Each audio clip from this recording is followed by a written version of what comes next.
What is the scariest thing you have ever experienced or witnessed? I was 14 on a roller coaster at Universal Studios and almost fell out. Apparently the top thing that comes down wasn't locked. Fortunately, I was in the middle seat, with my 17-year-old brother on my left and a strong random man on my right. They saw my restraint start going up as the roller coaster did a nosedive. I was holding on to the bars on the seat behind me as both my brother and that stranger held the restraint down with their arms, so I didn't fall out. I'll still go on a roller coaster, but I always make damn sure I'm locked in now. I had a similar experience. My one and only time in a helicopter. We were banking hard and the door was open next to me. I almost just let go and leaned against my seatbelt, and at the last minute I realized the buckle hadn't fully clicked and I wasn't belted in. The adrenaline rush of realizing I was only about 2 seconds from falling over 200 feet to the ground lasted me a few solid hours. My babysitter had a grand mal in my bathroom when she was at the house watching my 2-year-old. She cracked her head on the tile floor and split her head open terribly. I had to kick the door in to get to her, when she wasn't responsive. Looked like a fucking murder scene. She doesn't remember a thing. On the other hand, I fear to think what would have happened if I wasn't there. I undoubtedly saved her young life. She was 22. The treat was answering the fucking 100 questions from the cop who showed up my house after the ambulance left. I'm standing there, covered in my babysitter's blood, trying to comfort my kids, and trying to explain to the cops that I didn't beat up my babysitter. What a fucking day. Thank God I can compartmentalize. Watching a doctor code my 2-month-old baby. I was certain he was dead, fell to my knees in the hallway begging God to save him. 2 seconds later a woman tapped me on the shoulder and told me she was a grief nurse. I thought for sure he was dead. He was intubated and life flighted to a children's hospital.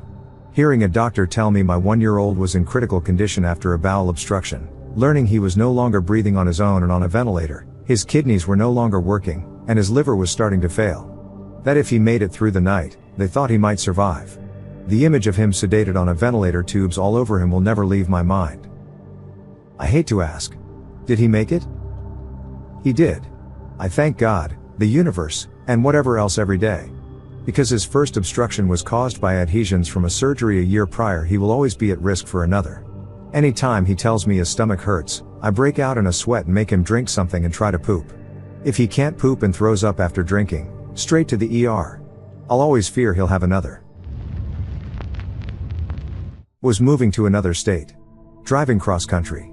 I was in the car with my mom. My older sister and her friend were in the car behind us.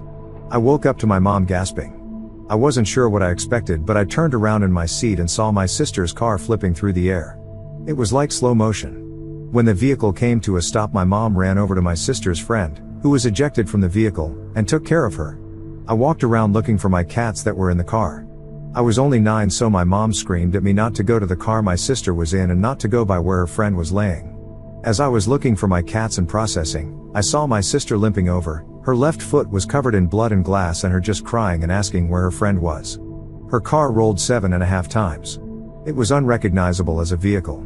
Somehow both my sister and her friend made it out alive. But I'll never forget seeing my sister limping through or witnessing her car flipping through the air as chunks of debris flew off. Did they get hit? We think my sister's friend, who was driving, fell asleep at the wheel and drifted off the road. Then overcorrected and launched the car when she swerved back onto the highway. I'm not sure I want to ask, but did you find the cats? Found one of them the next day hiding in mesquite bush in the desert, probably 300 or 500 feet from the highway. That was my sister's cat. My other cat we never found. She was mine. Trigger warning, animal abuse. My partner, now ex, killing our dog. I knew she had some undiagnosed mental health problems, later found out it was borderline personality disorder, and she had been violent towards me in the past. But seeing what she did to our dog was when I truly realized that I was living with a dangerous person. When I was about 7 or 8, I watched my dad get mad at Shiba Inu, snatch it up by the back of its neck and hurl it into the master bathroom. I heard the crack as it hit the shower wall, but I didn't see it directly. Seconds later he was sobbing over its body, begging it to come back.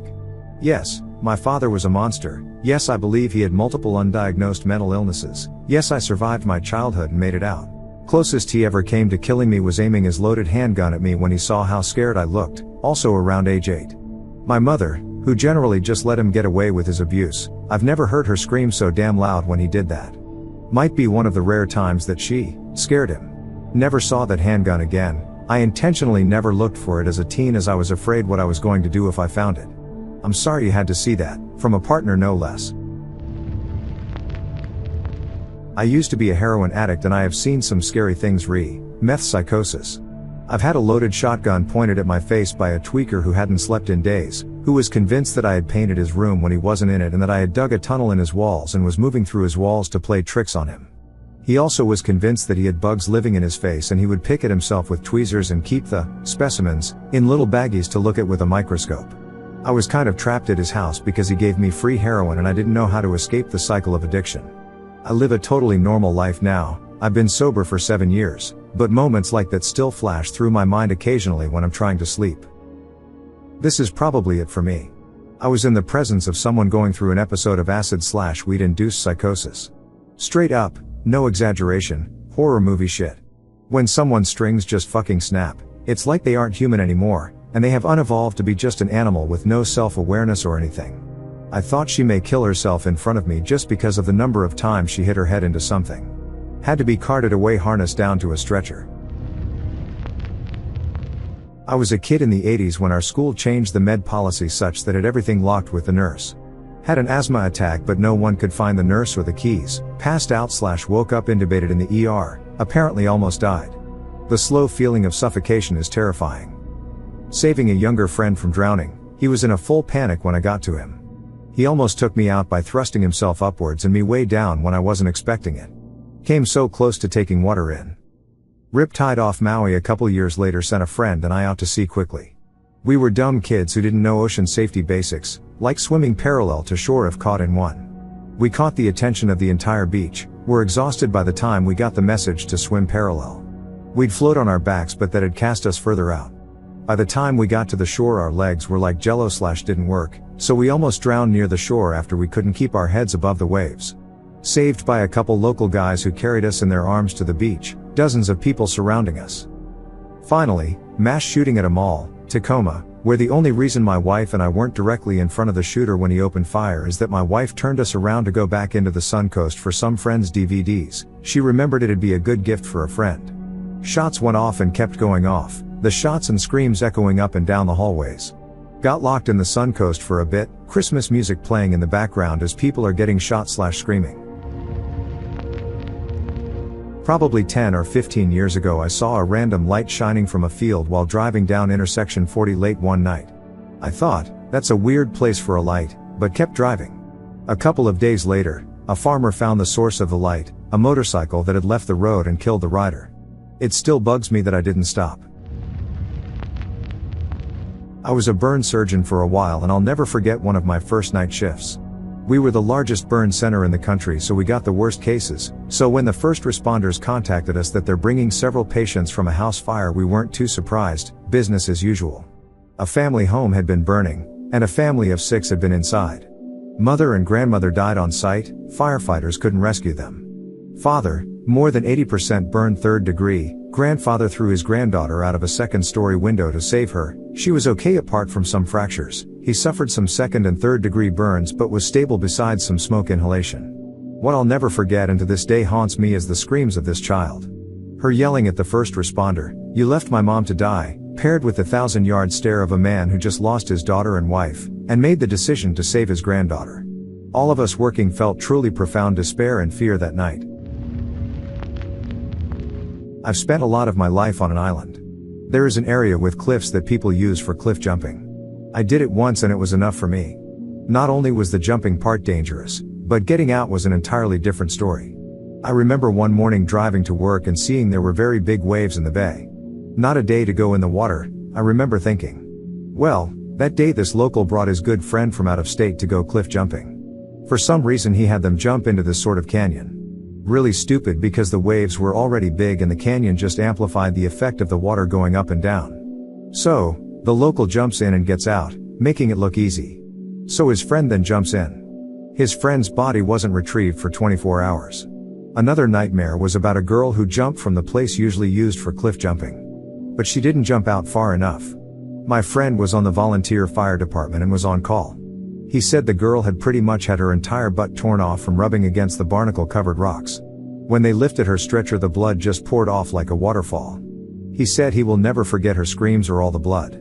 I'm pretty sure she survived, but her butt definitely got disfigured.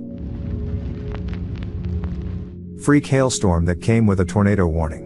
Was getting ready in my windowless bathroom when I heard the rain start pouring down. It just kept getting heavier and heavier until I stopped what I was doing and looked outside. Middle of a summer day, and hail is literally coming out of the sky in buckets. The ground was covered by nickel-sized hail. I stared in awe for a moment before I was like, oh fuck, tornado. Flew into an absolute panic. No way my old ass apartment building would survive one. Fortunately, it didn't spawn one, but I seriously thought I was fucked there for a minute. Scrolled through for tornado stories. Never been near one till a couple months ago, one ripped by a building I was working in. Between the sound, lights flickering, and building shaking, the feeling of total helplessness is dreadful. I definitely underestimated how fast it happens too. The sirens, to heavy rain/wind, to noise/shaking, to pure tranquility outside happened in probably less than 5 minutes. I was 7 years old when I saw a motorcycle hit a station wagon. His face smashed through a window, and when the guy got up, his face was covered in blood, yelling that he couldn't see. My mom rushed me out of there as quickly as she could, but I still remember the look on his face till this day. I'm 47 now. When I was 15, my sister's boyfriend was living with us. One day he beat the shit out of her while I was the only one home. Thankfully, I share a yard with my grandparents, and when my grandfather heard the screaming, he ran to my house, gun in hand, and got him away from her and out of the house. The very next day, at like 6 a.m. on a Wednesday, my house was full raided for narcotics. They slammed my sister and mother on the ground, guns pointed, battering ram to the door and all. Turns out her, at this point ex-boyfriend, and her had been selling drugs out of our house.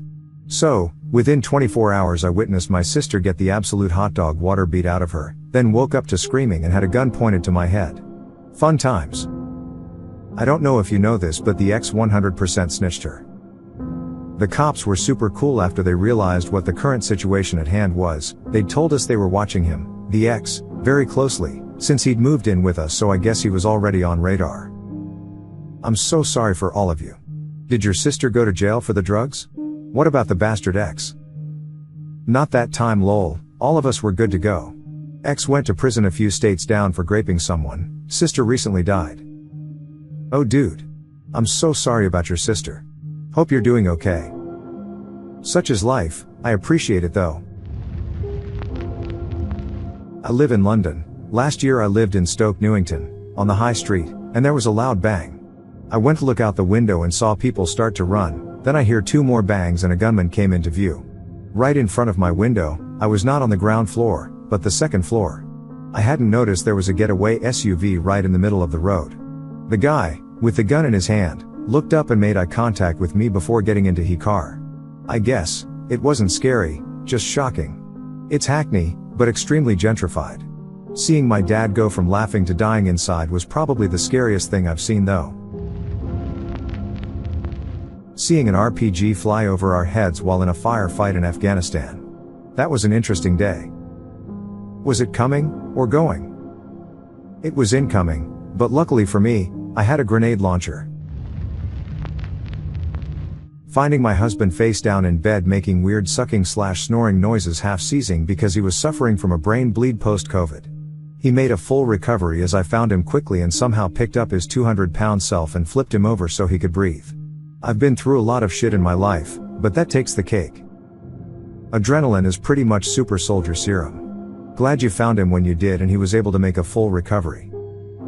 Thank you. And seriously, so thankful our bodies produce adrenaline in situations like that. I was dealing with my own wicked post-COVID issues and couldn't lift a milk jug without serious pain, and yet somehow lifted and flipped him. That's some potent serum. Being in a plane crash. Light plane, and I was the pilot. 0 out of 10. If you're comfortable, can you share the story? That's wild. I was just feeling too full of myself and tried landing somewhere in the wilds of Montana without considering an alternative. Botched the landing and crashed into a ravine while trying to abort. Injured the biologist observer I was carrying, and I got pretty bloody myself. Helicopter came for us within an hour and a half because I had a personal locator beacon. Also, we had a good first aid pack which was helpful. My uncle died this way.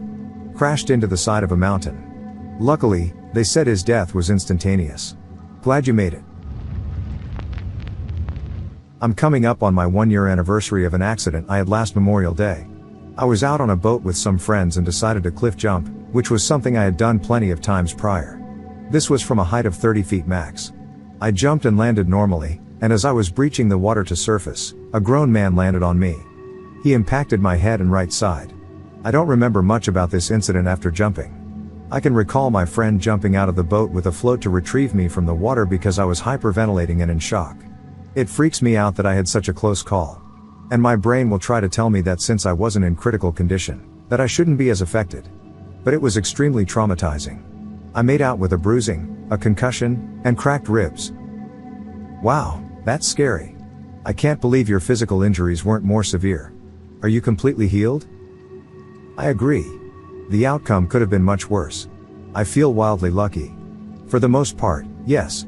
I still experience concussion symptoms. Most likely due to the second concussion I endured 4 months later.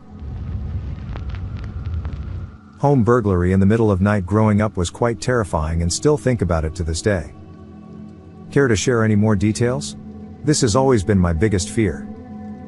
Thankfully, nothing very serious. As soon as they heard people in house they left.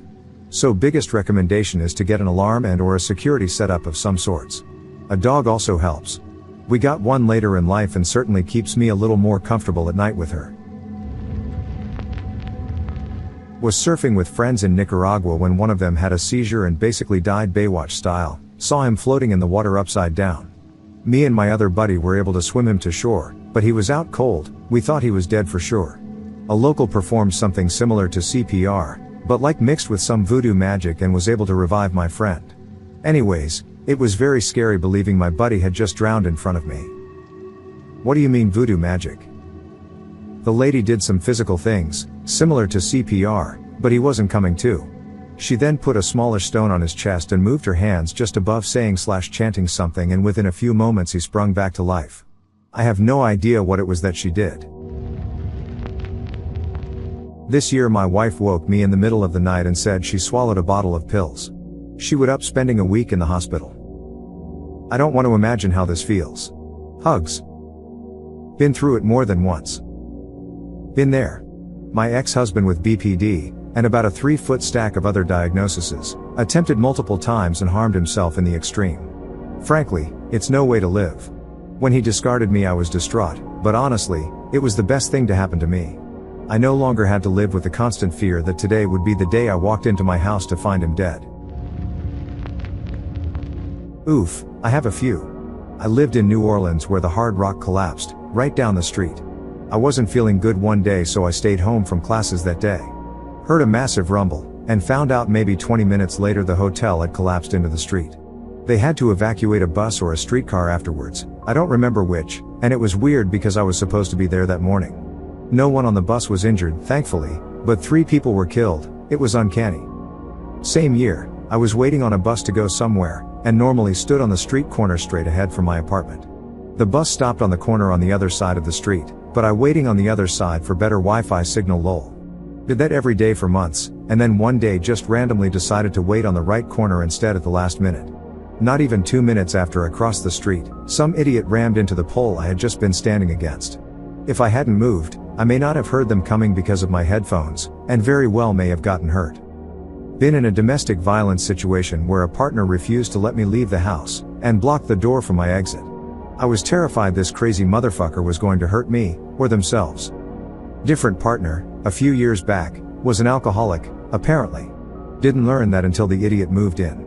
Got woken up about 40 times over the span of 2 hours to random political rants, and then went to sleep downstairs. I get woken up maybe 30 minutes later to this moron trying to build a Molotov in the kitchen. By far, however, the scariest thing was watching my mother die from cancer for a year. 8 rounds of chemo, barely any effect. It took her 2 years from diagnosis to death. She changed. Not just physically. She was such a lively person, always down to go party and have fun and do new experiences. She was so full of life. But the cancer just drained it out of her. She just withered away. Watching someone decline so fast and literally turn into a husk of themselves. It's so heartbreaking. I miss her every day. I'd rather go through anything else in life, but losing someone to cancer or any other health issue. I know it's going to happen again, but fuck man, I would do anything to never have to live through that again. I'd do anything for my loved ones to have their health again. 2 things. My son when he died. The combination of that with the mental anguish and pain on the face of my wife still gives me nightmares. Second. 19 dead and over 50 wounded from a vehicle-borne improvised explosive device in Kabul on September 9th, Masood Day, 2006. Most of the victims were not whole. The VBIED shook me and I saw a Humvee go 20 feet in the air. One of the soldiers killed was a woman who, at the time, was the oldest soldier killed in Afghanistan. Early 50s. They only found most of one leg. I had never tasted adrenaline like that before or since. I've had a few near-missed in Kabul and Iraq when I was there, but nothing like that. As a fellow bereaved parent, my heart goes out to you. I will never forget the sound my husband made when he saw our stillborn son. I couldn't bear to think about him for many months. My wife tells me that I went numb for a few months. But she realizes that I pushed it all down so she could grieve. She used to go to the nursery and scream herself to sleep for a few months. He was our first and it happened right before Christmas. We had a Cairn Terrier, Mr. Peabody, and he used to run from the room she was into me in the bed and hide under the covers from the scream. When she went into that room, she didn't want me. She told me there was nothing I could do and she needed to get it out.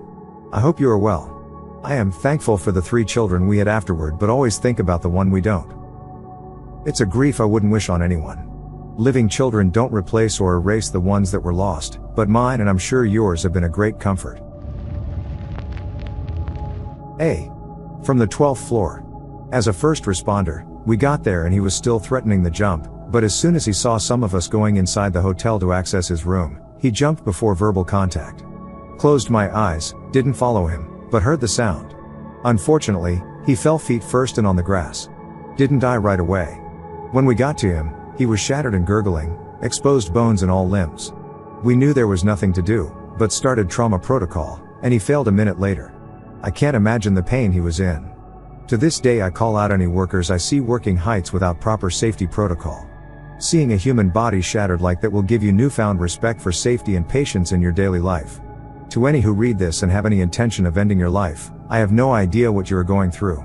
Your pain is yours, alone, and you alone know how much it hurts. But remember, there is love and care out there. You probably have felt it sometime in your life. And if no one is giving it to you, that's okay.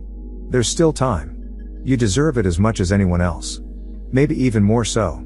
From experience I can tell you that those who survive regret it deeply, and if you have family, you have no idea of the pain you will leave behind. So hold on, and search for your reasons to keep holding on. There are out there. Christmas Eve, 2018. I'm pregnant, with an ileostomy bag, and have had a problem with my baby pushing on my intestine, causing it to protrude a couple of inches more than its usual half-inch that sticks out from my body. It's just a bit though, never anything alarming. Until now. I feel an incredibly sharp pain in my lower abdomen and start seeing white. I collapsed on the floor, unable to move. I feel an enormous amount of pressure coming from my stomach side and it feels as if my bag is completely full. My husband carries me to the bathroom and that's where we see it. My intestine has protruded an entire 12 inches from my body. 1 foot. It legitimately looks like Alien or the Predator, or better yet, it's both Alien and Predator and they're fighting one another. Blood is everywhere. Shit is spilling out. I have an entire intestine laying on the floor beside me. We have no way to contain it or know what to do. We know that no hospital around us will be able to tackle this problem. We are in a very middle of nowhere town in South Georgia, so we make the difficult decision to drive to see my surgeon, that is 5 hours north of us. We make the trip, bloody, shit-covered intestine laying out in the car, screaming, crying, throwing up on the way, at 3 a.m. on Christmas morning. The ER doctor on call turned white as a Christmas ghost and paged my doctor immediately. Long story short, I had the dead intestine chopped off, sewed the healthy intestine to my stomach so it wouldn't happen again, ended up having to take my gallbladder out as well, had kidney stones 2 weeks later, and was on bed for the rest of the pregnancy until I had to deliver early via C-section to a beautiful, healthy baby boy that's 5 now.